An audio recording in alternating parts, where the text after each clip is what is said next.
Hi, I'm LauraLee here in New York City and Chelsea. We just spoke with Annabel Daou at the Josée Bienvenu Gallery. Now for Art This Week.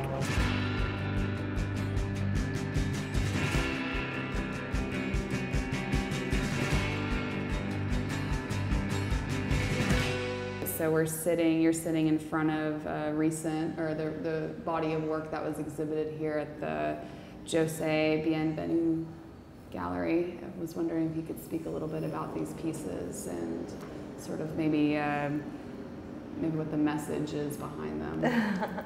Or in them. Yeah, in them, yeah. Well, I represented the U.S. in the Cairo Biennial right before, like we installed it, and then the revolution happened like 2 weeks later. And the whole process of doing it and everything had been kind of, it had been complicated. There were all kinds of different reasons and stuff. But actually, what happened after, and the whole idea of this work being there, when this revolution happened, and how people got excited about the idea of,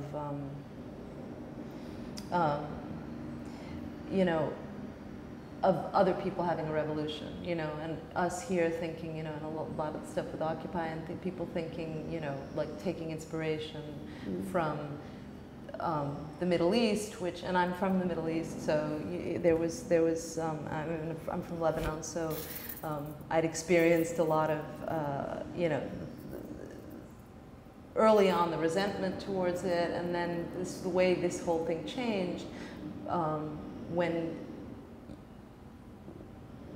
when the revolution happened, because all of a sudden it kind of made us feel different about these people, and I think that I started thinking about how we desire other people to revolt. We desire other people to shock us. Even in the art world, we want something to happen.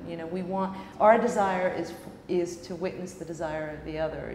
Totally. And so I kind of actually, it was when I was in Texas. I thought, well, I wanted to do a show called "Come Back to the War," and I was thinking about the way people want to come. They come back very often to trauma, and they almost do it.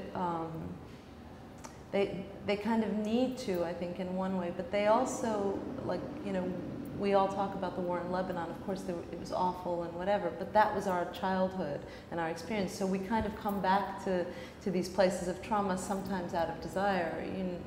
I don't know if I'm being completely clear about that, but I understand. And I was also thinking about imposing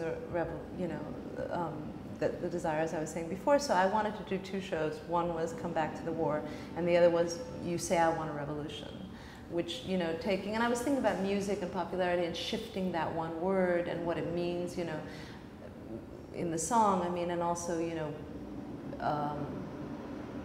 how meaning changes, because basically most of my work is about language, and when I've ever used Arabic, it's always using Arabic letters to write phonetically in English. So when I write in Arabic, if you read it, it would actually be English. And that's the only time I've ever really used Arabic, and one of the reasons I did it, the first time I did it is when we went into when we went into Iraq, I wrote the US Constitution phonetically in Arabic.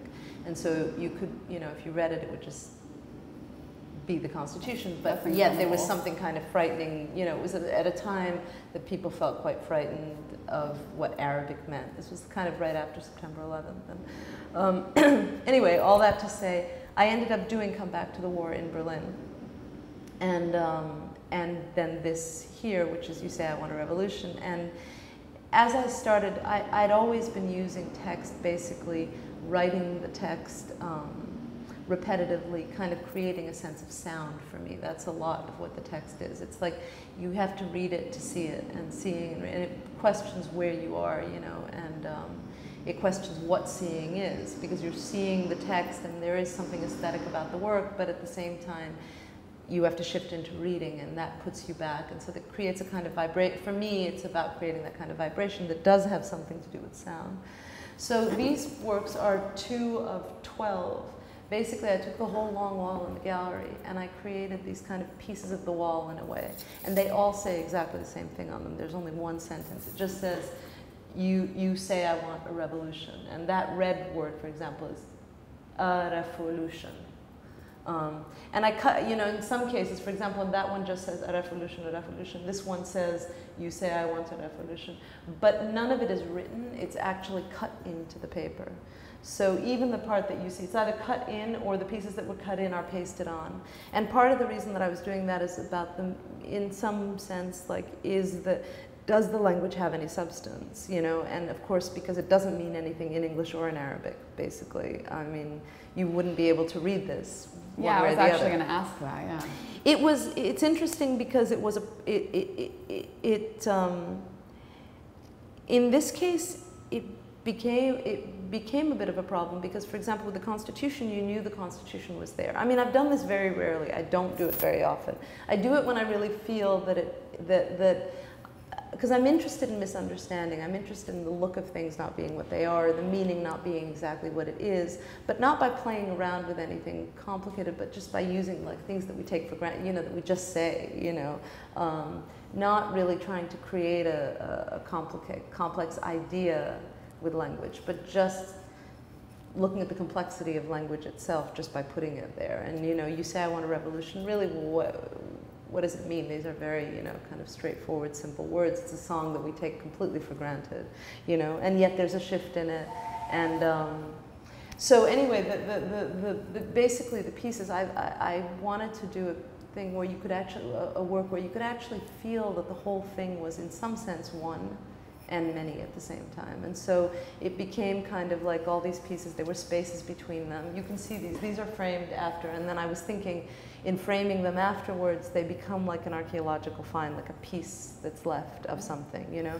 And I wanted to create something that was a cross between like posters and the wall. So this is paper, it's this paper that has this incredibly thin plastic sheen over it. And so they're layered onto mat board. I was also thinking about base materials. So the mat board comes first, and then I'm piling the paper onto that, and then I'm gessoing that. So it's really a lot of, the entire show was done with about this much ink, basically. There was this much red ink. The black is all black gesso.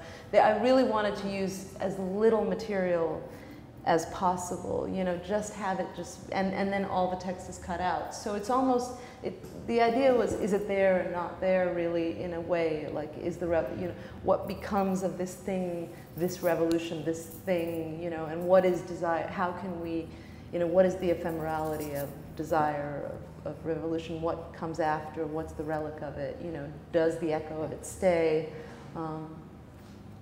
Yeah. And I get such a sort of a geopolitical, even map making sort of sense from them too, with the material. And I think that, I mean, they're very, very striking pieces, and I really love that show. I actually went and looked online at all of the pictures, so I actually know what you're talking about with the text. So some of them are blocks, and you know, and yeah, I mean, it was, to be completely, I mean, both these shows were breaks for me, because first of all, I started using this different material, and it was a surprise to some people who've known my work, because there's a kind of like, you know, a lot of my work has been this kind of repetitive small text, and I think there's something about these that was just like, it was kind of an experiment for me to deal with it on the idea of something big that's nothing as well, which is what I've always kind of thought, you know, the work is about, that how much can you put into something to come to something very little, which is what residue is. Like even you know, you pull a poster off a wall in some city that you go to, and you know, what's behind all of that is quite a lot, but it's really just a torn up piece of paper that you're left with. And there's something about that I think kind of resonates for me. Plus, you know, in Lebanon, we grew up, I mean, in all these countries, they put up posters of the politicians. Everywhere there are posters, worn posters, year after year after year. You'll go back, and actually the history, you know, of what's happened in Lebanon is on the walls, you know, I mean, bullet holes as well as whatever. And that's shifting now because it's changed a lot, and a lot of money has been put in, and a lot of renovation. But there's still, for me, having grown up in the war in Lebanon, having had that experience only, I think, and the Cairo piece was actually a work where I went between New York and Beirut, asking people, where are you coming from and where are you going to, and asking myself where I was. And so the piece just says, I'm here, I'm here, I'm here. And the sound piece, there was an actual sound piece with the responses of people. But I was going back to Lebanon for the first time in a while and going back to Beirut, and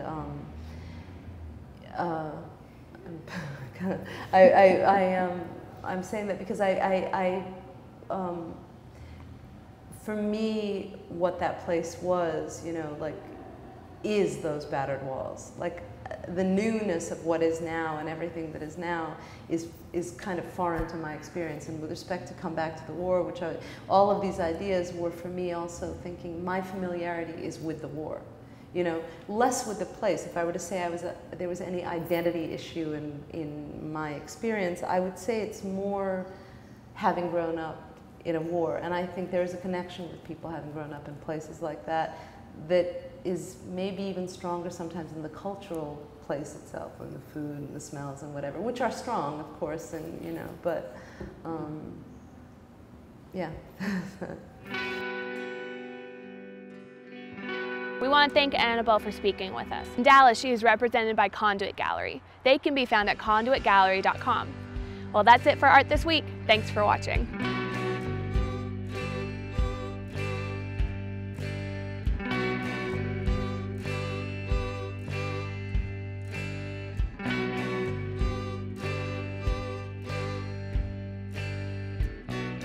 I still got your Polaroid.